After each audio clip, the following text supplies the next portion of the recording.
Okay. I live in North Carolina, and I guess the word people use today is gooner. I do enjoy adult content. I do enjoy porn, right? And I'm one of those guys who don't like to call everything prostitution like the rest of the, I guess, conservative people or the manosphere, red pill or whatever. To me, it's all specific.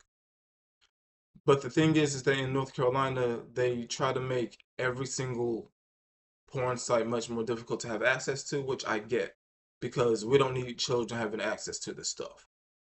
But in doing so, there's this idea of having to need government ID put online or something like that, like facial biometrics, which I think could change just because you probably grow a beard or because you got an injury and suddenly you got to change it or something. I don't really know. But I have an idea. Okay. Imagine being able to create another debit or credit card account, and it doesn't have to be linked to your other card accounts for whatever reason. I've never had more than one, so I don't really know how that really works. But what I do know is that card numbers have 16 digits. That's 9 quadrillion number combinations. Not to mention you have a 3-digit security code, 4-digit PIN number. That's an extra 7 digits. That's like,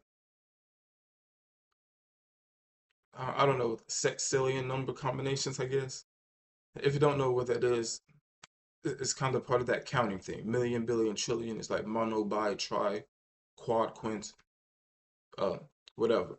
Anyway, the whole point is if everybody of the 340 million people of the United States had a card, had a credit or debit card that was a completely different number from everyone else, you would still have like 29 million different card combinations.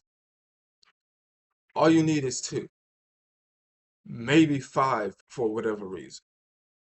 My idea is that to gain access to these sites, because you have to be at least 18 years old to actually register and get a card directly, you should be able to use your second, third, fifth debit or credit card to gain access to these websites instead of having to put your government ID online. The thing about putting your government ID online is that hackers can have access to um to details that would allow them to dox you, to look up your government name and everything else, social security number, address, etc., etc. So I'm assuming that while you might have to put $1 into the account every now and then to make sure your account stays open, right? Or you can treat that as like some kind of piggy bank kind of uh a way to save money or something. The whole point of having a second card is to just confirm that you're at least 18 years old, and you can use this card, which you shouldn't have to put money in, aside from the whole $1 thing, just so that these websites can actually allow you to gain access to them legally. As an adult, being able to enjoy content that is not meant for children. No need to put any other details online or anything. That's my idea.